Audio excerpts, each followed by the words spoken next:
Welcome back to our podcast, Daleks Aren't Robots. I, as always, am the main hootie, Josh, and I'm here today, sadly, with only two of my blowfish. I'm Kari.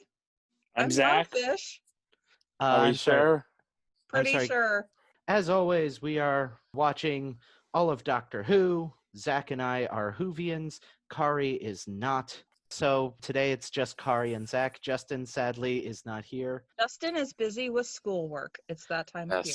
Yeah, Justin has one of those, what do you call them again? Oh yeah, lives. Weirdo. I know. So today it'll be just the three of us as we dig into the very controversial and divisive Keys of Marinus. Kari, care to sum up what Keys of Marinus is about? Okay, this is going to be a long one because unlike the other ones, a lot actually happens in this one. The TARDIS and everybody on it visit a planet with acid oceans, which is kind of hardcore. They find a monk-type guy named Arbitan who's being attacked by a bunch of goons. The goons are called Vords. They're all wearing wetsuits with inexplicable handles on the head. I have no idea what the deal is with that. It looks like something that someone would do for fun in their private lives, you know, if that's what you're into. They look like the kinkiest Teletubbies. They are the kinkiest Teletubbies. I am not kink shaming here, so whatever they're into is fine. I'm sure they've got that figured out. Anyway, Arbitan, the monk guy, tells the team that he has a machine that can brainwash everyone on the planet into making moral decisions, but he hid the keys to the machine so the creepy wetsuit guys can't use it for evil. And he asks our team from the TARDIS to get the keys back, so they go get them. And they're all in different locations. One is in like this weird Roman city where brain slugs have taken over. One is from a jungle, one is from a frozen cave, and one is from a city where Ian is immediately framed for murder. They do get the keys back at the end, but Arbitan was killed by the Vords while they were gone, so they blow up the mind control machine and leave.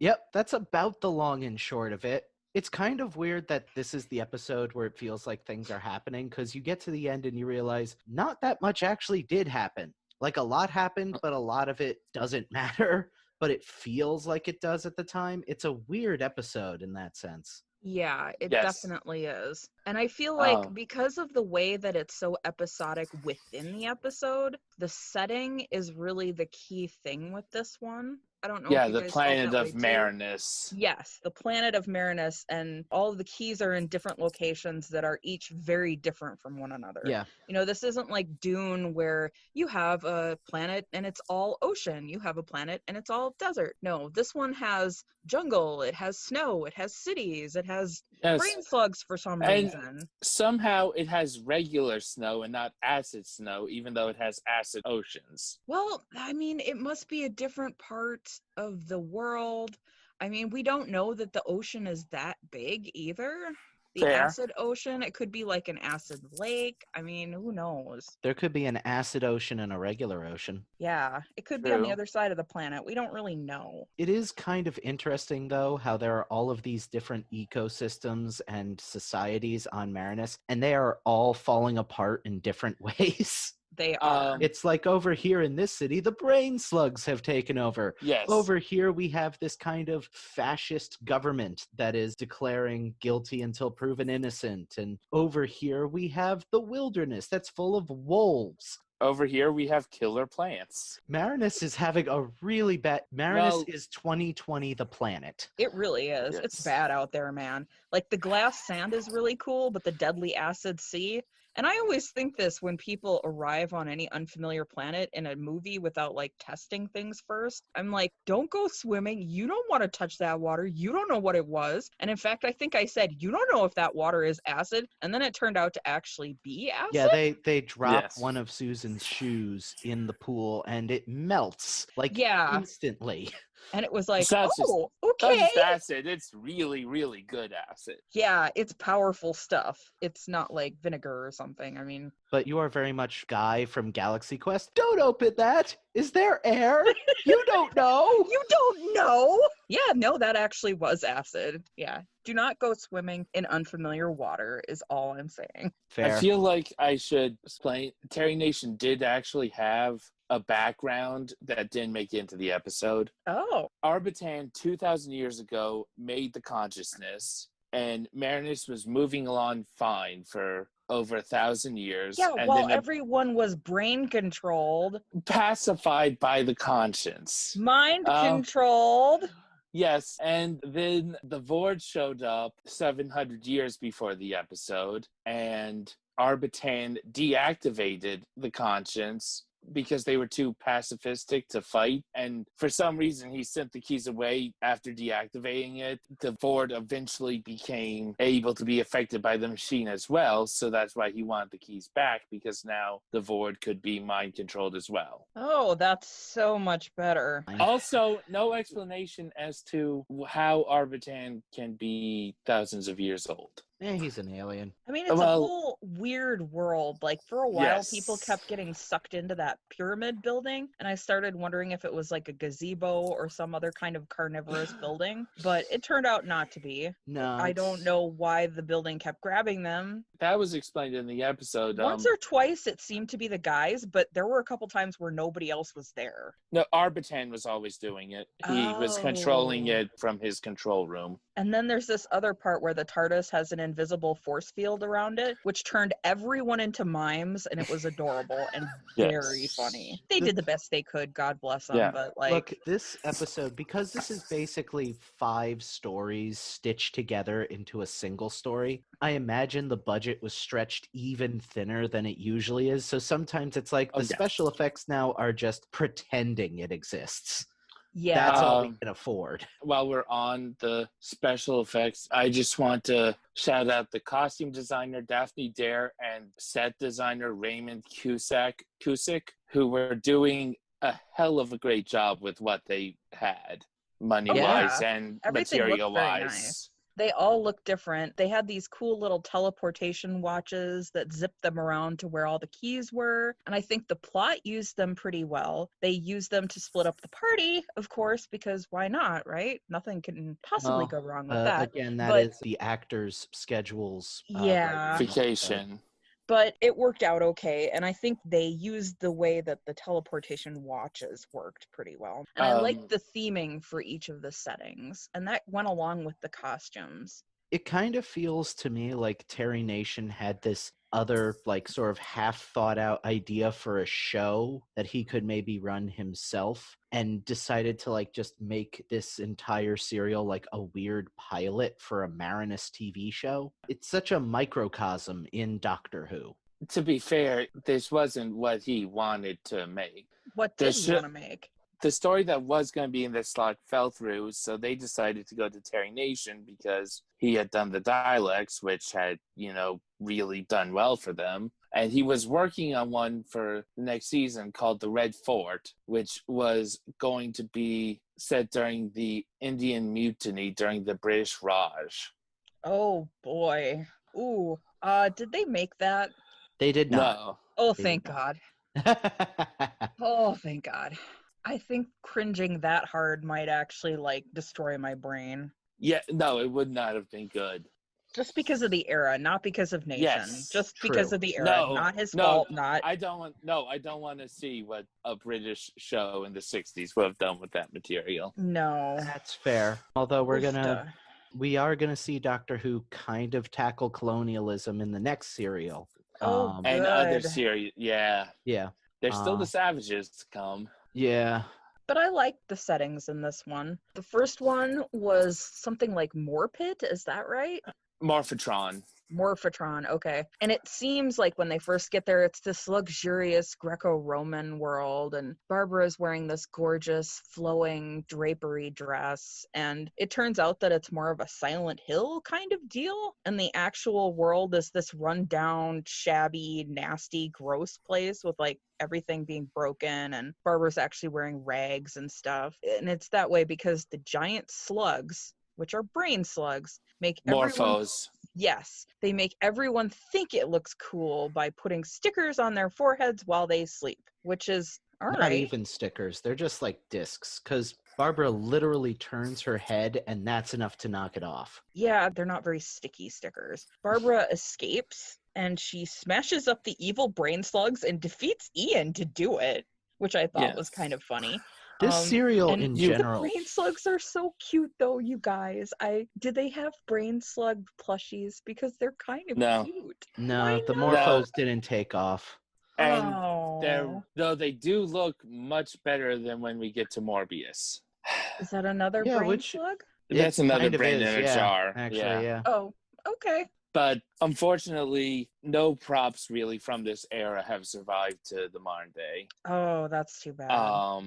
Very few from the 60s, some from the 70s, but yeah, very few. Oh, and it's like Barbara is the queen again in that particular episode. Yeah. She gets to wear a gorgeous dress. She beats up Ian, which is wonderful. She kills the brain slugs. She rescues Altos, who is like Arbitan's associate and not a tin of mints, and Sabitha, who is Arbitan's daughter. And then they split up after that. I will say, as a fan of Barbara, Barbara's probably my favorite companion of this era. And She is pretty great. This serial, I think, makes a really good case for Barbara because Barbara kicks ass in pretty much every episode. Yeah, she's pretty Yes. awesome. Sadly, frequently at the cost of fan favorite Susan. Who Yeah. I also do love, and this episode is not kind to her. So Carol Ann Ford hated this episode because she really felt like they sidelined and kidified Susan way They too really much. do. They really do. And that's especially in the next location. They go to this jungle area that's filled with like human strangling plants. And it's kind of frustrating because once again, Susan sees the plants freak out and she freaks out. And she tells Barbara about it, and Barbara lets her down. Barbara does not believe Susan. That was disappointing. Yeah, that She happens should a know lot better with by Barbara. now. That happens a Susan lot is with Susan. always unfortunately. right. Always. Yeah. Susan put all of her points into perception. She sees all the shit. Believe Susan. Yep.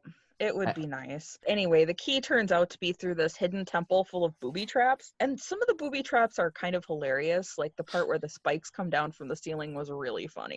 My favorite, though, is the booby trap, the very first booby trap in the jungle world where Barbara goes to grab the key. And the statue was supposed to grab her clearly around like the waist or something and pull her through. But because of the way it's built, the statue instead just completely grabs her ass as it spins around. It really did. It was very funny, which is even funnier because instead of like having a prop for the statue, they have somebody's real arms on either side. So it's a pair of actual arms grabbing her butt. And I felt bad for the person who was playing the arms. And also I felt bad for the actress. It was I mean, to be fair, there doesn't seem to be actual physical contact. It's more like they're doing the hand hover that you see in pictures all the time where they're like, do I touch? Do I not touch? Which just makes it funnier because you're like, Barbara, you can jump over that. You can escape from that. Jump over that. She could have stepped out of it fairly easily. But like throughout the production of this episode, the set designer kept getting yelled at for going over budget. So they intended for that to look better, and they ended up just having to settle for that because they had no budget left in to make a movable part on a statue. Well, I mean, is anybody surprised though? They came up with like so many sets for this. Everything is in a different place. Everything looks very different from every other thing. Episodes 2 through 4 are pretty much almost completely original sets that are used nowhere else. Yeah. Something I did notice is a lot of those sets are clearly refurbished versions of the Dalek and Unearthly Child sets. Well, it's smart. Refurbished, but they did have to, pretty much destroy those sets to make the new sets. So True. I mean, I definitely noticed one of the hallways from the Dalek City, for example. They did recycle sets, but they still recycled them into completely new sets. Right. It looked pretty good. I mean, it wasn't obtrusive or bad or anything. I do want to say before we go any further, just because I feel like this will color how we talk about this episode, is get everyone's opinion, because I feel like we all have very disparate opinions of this serial. So I would say the way I would put it is not a good serial. It is definitely very slapdash and rushed, and they clearly did not have the time and money, and it was all just about getting to the next thing. At the same time, I cannot deny I had a lot of fun watching it. It's a fun adventure story in a weird way. It's not necessarily a good one, but it's a fun one. And after Marco Polo, which is 7 episodes of just ponderous wandering, it was such a breath of fresh air for me. I liked it a lot better. Fair enough. Go ahead, Zach. You next. Of course. So I will agree that it is a mess and rushed. You get the sense that there was a message, or there was an idea, a lot of ideas that got really muddled and rushed. And overall, yes, it was overambitious, which is good in some cases, but between that and the muddled message and just the fact that our main storyline is pretty much completely abandoned and ignored, no, can't even really have fun with it. Even for that, I much prefer Marco Polo. All right, Kari, no more stalling. What's your take? Favorite one so far. Sorry. It is my favorite one so far. I will forgive crappy special effects and low budget monsters and ridiculous costuming if the story is entertaining, if there are some interesting characters, and if things are constantly happening. And I do think this does run very short in some ways in the overall theme. Like I said, the whole, oh, this guy is trying to mind control the world, let's help him out. That's kind of troubling.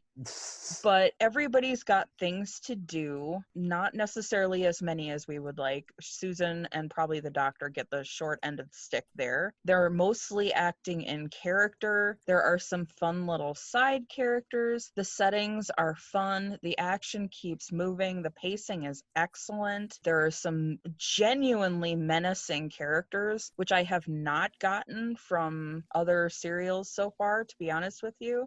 Like that Vasar guy was extremely scary, and I actually thought Arbitan was also very scary. And even the Fasci Society at the end that we haven't really talked about yet, that was an interesting and intimidating area to be in. Like, I actually thought this was really good. All right, I would definitely not say it's my favorite one so far. I personally would put both the Daleks and I think even Edge of Destruction above it, but it's weirdly enough, in the messiness of it, it's a fun one that I could see myself rewatching, having not seen it prior to this. But I definitely get why people don't like it. Having seen it many times, I can definitely see the issues. This thing does come apart at the seams a little bit. And see, I would take that over the endless padding in some of the other ones. Even in the Daleks, there's so much padding. Like, how many times can you sneak down that hallway, guys? Come on. And you were talking about the menace. What about Yartek, who is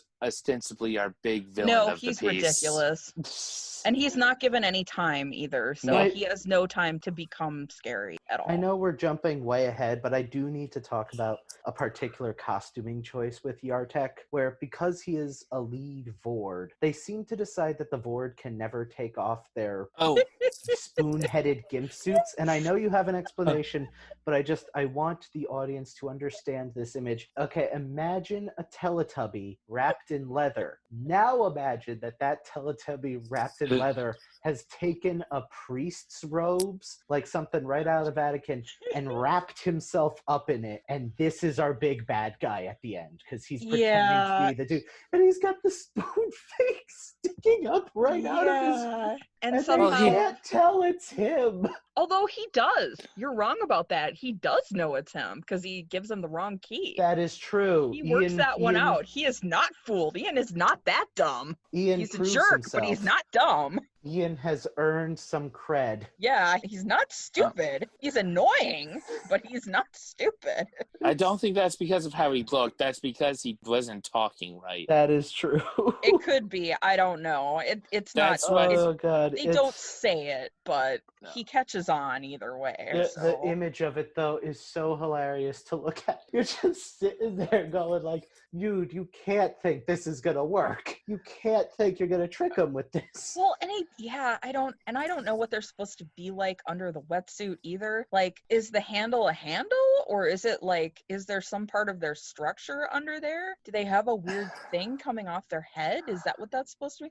Like, do we ever see the Vords again? At the end, I'll do a bit on the Vords and the future of them, because that will be quite a split. Okay, fair enough. All right, well, so let's go back to the settings then. Okay. The settings. We just got done with the jungle. At the jungle, they get a fake key as well as the real one before they leave, and that turns out to be important. Well, and also we meet another guy who knew Arbitan. Who Yes. dies almost instantly due to being a dumbass. Yes, but I don't know. He didn't really have, well, he had a little bit of a character. He's but the I one guess- who made the Also- plants come alive. Yeah, which wasn't very smart, but they get the key and then they leave. Also, And in the that next serial, place- they send Susan off with the NPCs. So Right. we've now They split split the the party party. thrice ways. Yep. And then they go on to the next place, which is a snowfield and a scary trapper's hut and an ice cave. So it's this whole frozen type world. The trapper is terrifying. He tries to murder them by giving them raw meat so that wolves will attack them. And then he pulls a bridge down that's across a cave chasm so that they're going to be trapped in the cave. So the trapper guy was genuinely scary. He tries to assault Barbara. He does. Yep. And they imply that he's going to sexually assault her, which was scary. He is scary. Like, the guy Yes. was really terrifying. Yeah, something neat. The whole thing about giving the raw meat to Ian, for a while on TV tropes, that trope was named after Vaser, the Vaser What was? Gambit. Giving someone something that will end up being negative to them Oh, via cool. the environment, not via the item itself. Right. Like, it's something that they're tricked into thinking is valuable or useful, but it's actually there to attract something much bigger that'll probably kill them. Well, and they even point out, even before he becomes all assaulty and terrifying, he says creepy things, and they're just genuinely unsettling. Like, Yeah. he points out that you don't kill people in this area. The wolves kill people, and it's like, okay, you're terrifying. Thank And he you. even says, like, one of the first things he says is, "I'm not a nice man." He's scary. That's the first actually menacing bad guy, unless you count Arbitan, who, in my opinion, yes, is a bad guy. Even if the story doesn't realize Even it. if the story doesn't seem to really notice it until the last 5 minutes, and then only for about 10 seconds. Anyway. Even then, they don't seem to go like, oh, Arbitan's a bad guy, so much as, oh, Arbitan was, Wrong. naive. He Yeah, just it's like, didn't know no. better. That's not Yeah, a naive appropriate. 3,000-year-old man. Yeah. Yeah, that's normal.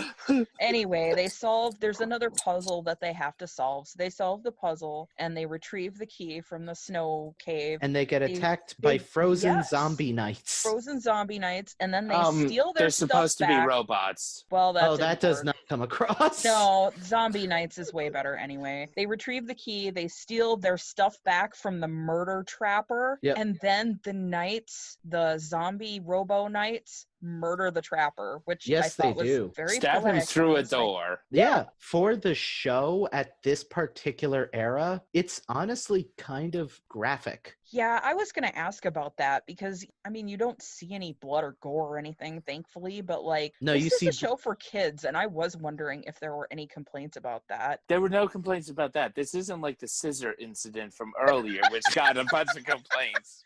Yeah, I mean, and she didn't actually stab anyone with the scissors. She stabbed the heck out of the chair, but wow, okay. So stabbing guys is okay, just not chairs. Well, it's stabbing okay. guys is okay so long as it's with swords and not scissors. Kids, guess. when killing someone, use a sword. Yeah. It is Britain. They have a history of that. Sheesh.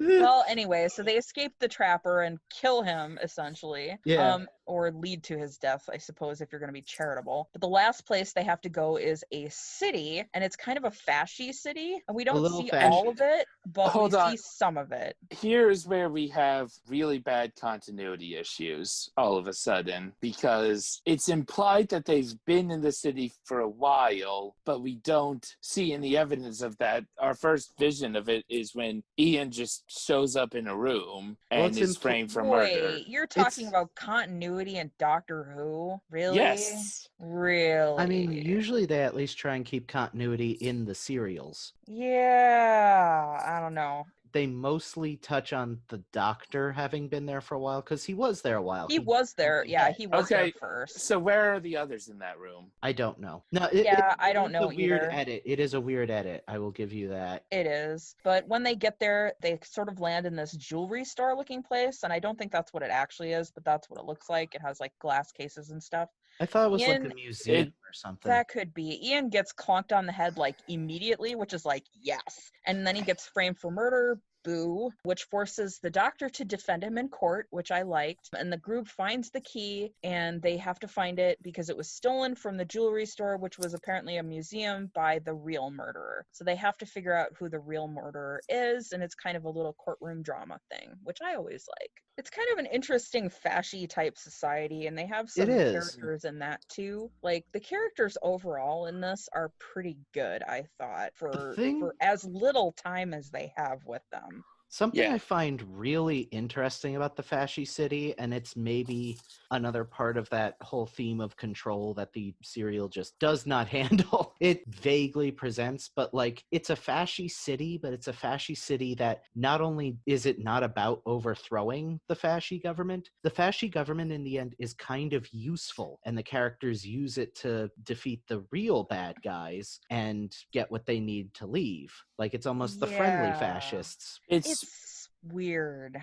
Yeah. It's like the one type of power that they run into that they kind of give approval to, which is weird. Yeah. Yeah. Nature they run from and offend. The independent trapper type they kill. And then the brains, the mind-controlling brains they kill. Which is weird because that's another mind-controlling place on top of the overall mind control. Right. And see, if they'd actually bothered to do anything about that, like, oh my gosh, you guys, mind control is wrong. Maybe we should stop Arbitan. I mean, maybe that would have been good. I did honestly think that the big reveal was going to be that Arbitan was the villain working. We saw him get killed in the end of the first episode. Well, we saw that it looked like he got killed. I don't know. He's 3,000 years old. He might have some tricks up those giant sleeves. And I looked up the Arbitan thing, too. The only thing that is said at the end about the whole mind-controlling thing is when the doctor is talking to Sabitha, who is Arbitan's daughter, he says, I don't believe that man was made to be controlled by machines. Machines can make laws, but they cannot preserve justice. Only human beings can do that. Now, I only hope that you'll carry on your father's good work, please. All I'm saying is that the condemnation of Arbitan really feels like an afterthought, and it takes like 10 seconds, and they barely talk about it. It definitely does. It's about as much of a condemnation as the doctor's apology was an apology to Barbara in Edge of Destruction. Yeah, it's barely there. Not a fan of that. It honestly almost feels less like he's arguing against, subverting people's free will and more saying that it's a condemnation of machines than brain control. Where it's like, when humans are controlling everybody, that's fine.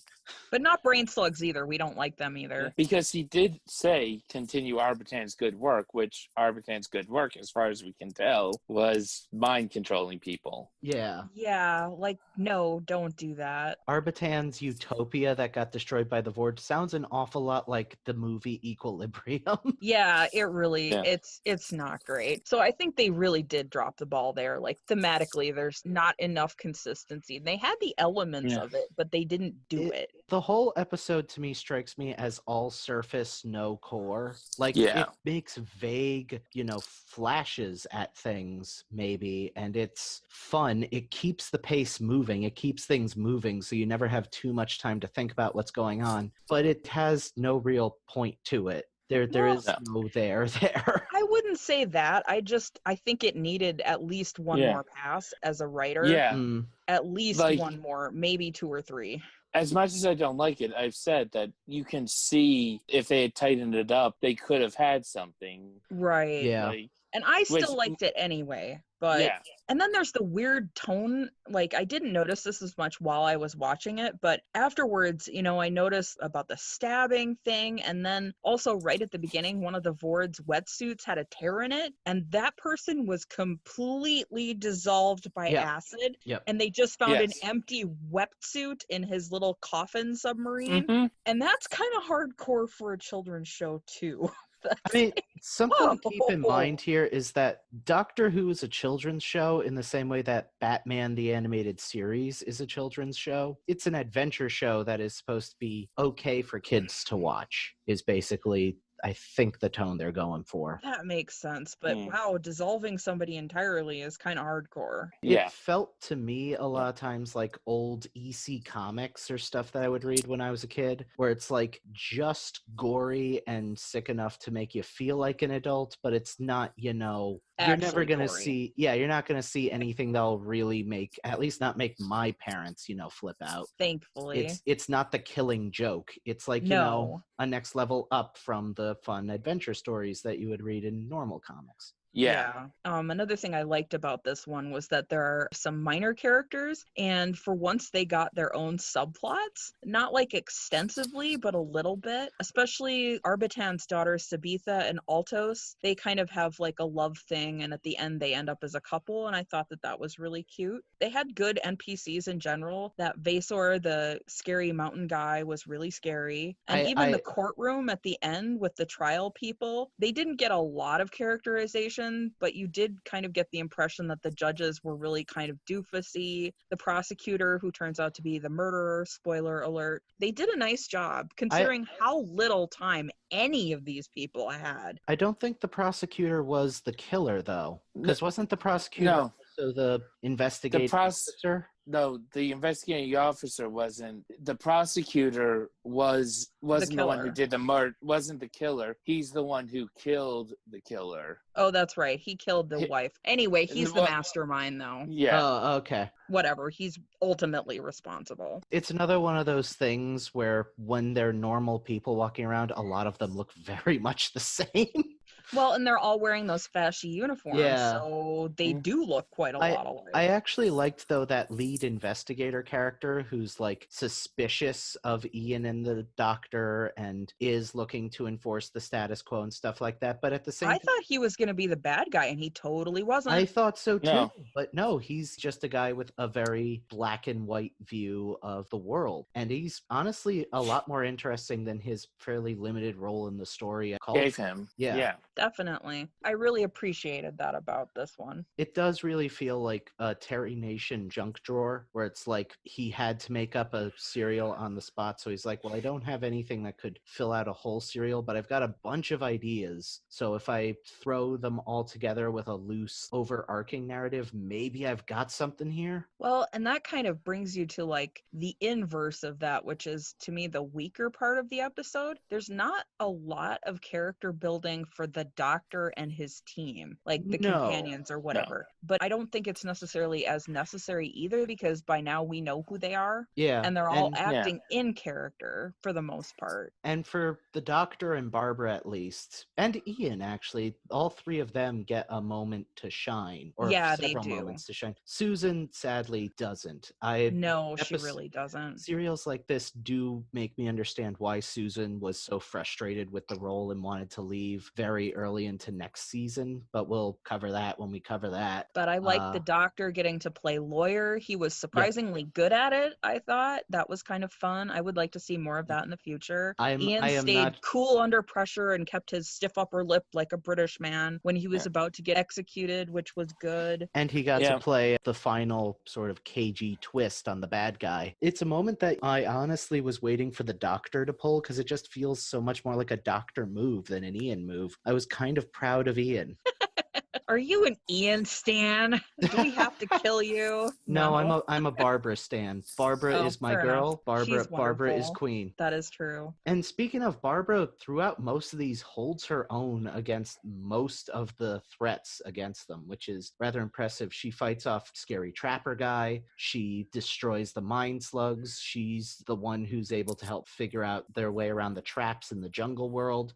She also finds the key in the jungle world. Yes, she does. It's a good one for Barbara. It takes her longer than the audience, but she also figures out that Susan's being held captive. Yeah.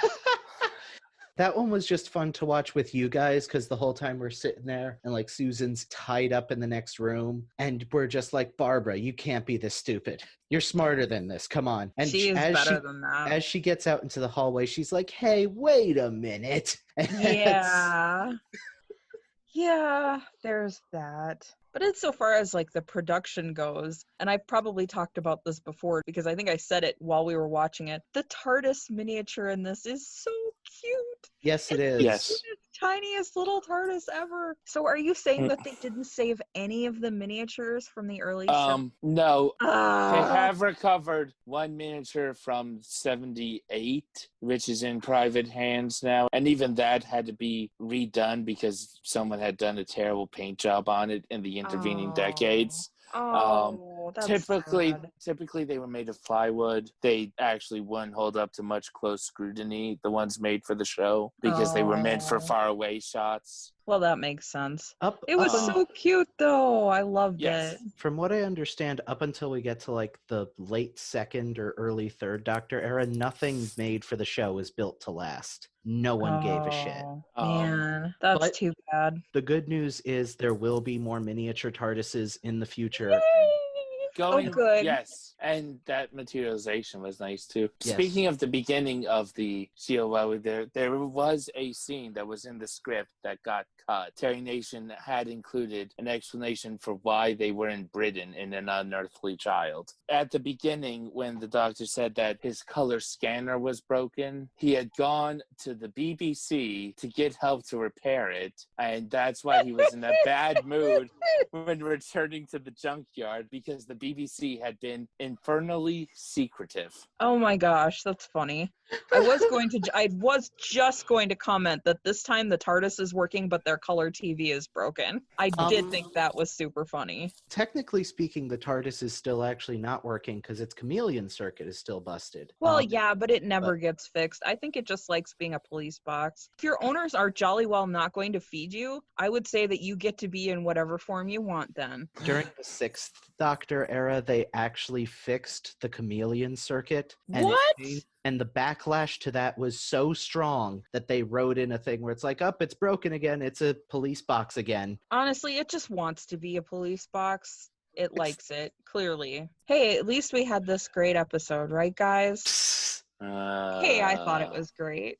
But we can't move on, though, because Zach needs to tell us about the Vord. You need to tell us about the Vord. Please. I want to know why they have handles, unless I don't want to know why they have Uncle handles. Zachy, please tell us about the Vord. Okay, so before I get into the two alternate future stories that don't mesh with each other, they have to wear the helmets. Why? Basically, it gives them telepathic powers. If you noticed, all of the Vord have three things. They have the big curly things in the back, and then they have like the handle with the circle at the front. Yes. Except for Yartek.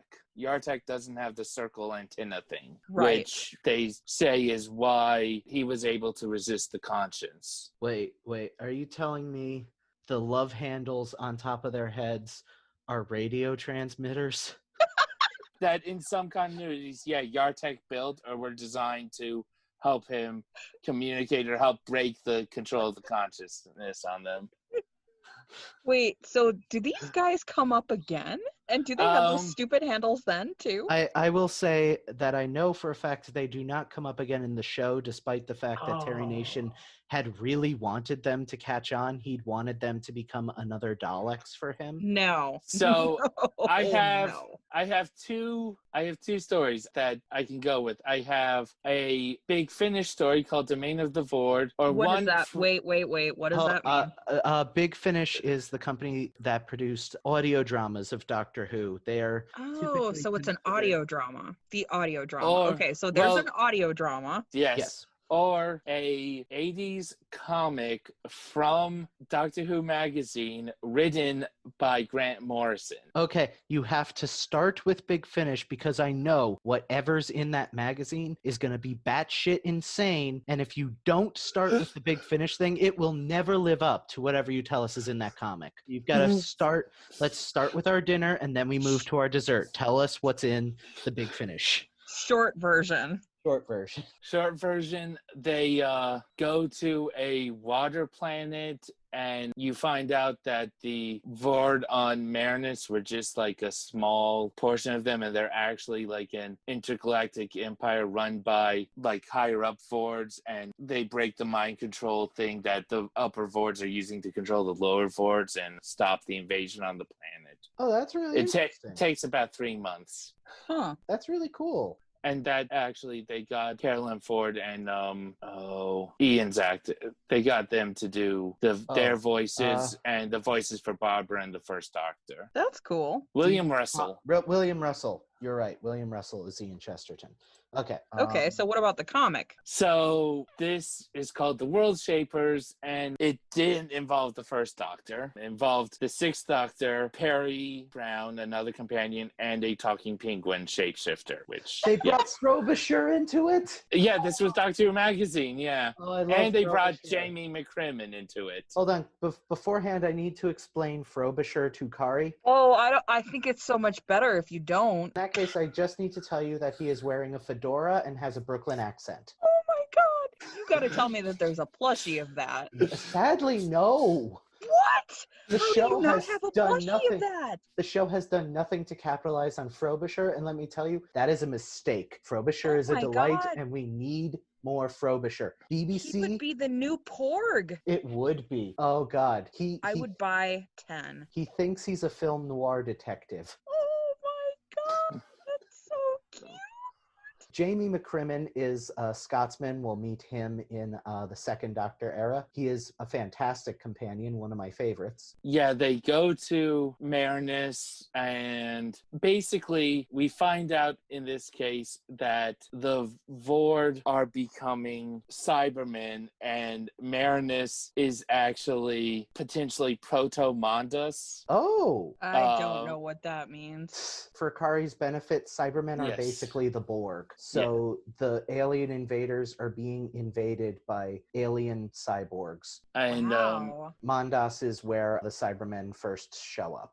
Oh, so it's like a and- board cube. Neato. and they have a device called a World Shaper that speeds up time in an area. That is how they accelerated their evolution into Cybermen. Oh, so the Vord are they are proto-Cybermen. Yes.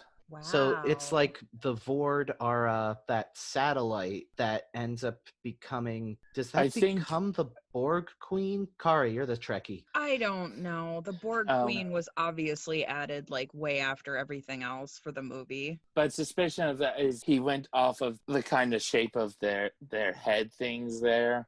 Because it is what Morrison did. He saw a similarity between that and the Cybermen things. Well, that makes sense. I mean, I've seen pictures of Cybermen. And then there were future ones, but those are the two main ones. The problem is though that directly contradicts with spare parts, and I refuse to accept that Well, spare parts didn't happen. So not if you go with You guys are such nerds. there is a line in The Doctor Falls where the 12th Doctor recalls Marinus as one of the worlds where they came about. Oh. Anyway, we have completely confused Kari at this point. Yeah, I'm just ignoring this part and assuming that it will get cut out. Sorry. Yes. It'll probably be I have trimmed no idea down. what you guys are talking about. You got to trim all that way down. I will also, just as another thing, there were only 3 Vord costumes on set, and as a total, they came to less than 70 pounds. Did they reuse them later, though? No, but for those things on the top, they had no money, and at that point, they just looked like guys in rubber scuba gear. So the set designer grabbed some vulcanized rubber that was just lying around on the ground and gave it to 2 prop builders to sculpt heads, just with random pieces of rubber that they had. So that's really where it came from. They just had to make something that would look vaguely alien so that it didn't just look like guys in wetsuits. So that didn't just look like a fetish club had opened up. Oh, in the I middle. mean, speaking of, I cannot find the article, but I found enough proof that it happened. One of the actors who was in a Vord suit in the 70s gave a interview about his experience as a Vord to a fetish leather magazine. Oh my gosh. I think we have to go out on that note, you guys. Okay. So, that was The Keys of Marinus, a very controversial episode, both in the fan base and here on the show. If any of that sounds interesting to you, it is available on BritBox.tv, but by all means, check it out. I probably got the web address wrong. Just Google BritBox. Now that we have tackled this nonsense, next episode, we will actually be covering one of my favorite stories of the First Doctor era, easily in my top 3. So everyone, prepare yourselves for the Aztecs. Are there penguins? There are no penguins. No. Sorry. Is there fire? There is some fire. Yes! Also, you may see the Doctor get his seduction on. Oh, I'm not sure I want to see that. Trust me, it's more adorable than it sounds. Oh, thank God. Okay, good. Yeah. All right. Anyway, Okay. until next time, this is the Daleks Aren't Robots team reminding you to feed your TARDIS and always strap spoons to your scuba gear. Have a good night.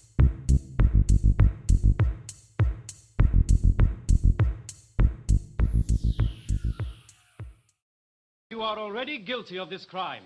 The burden of defense is entirely yours. You must prove without any shadow of doubt that you are innocent.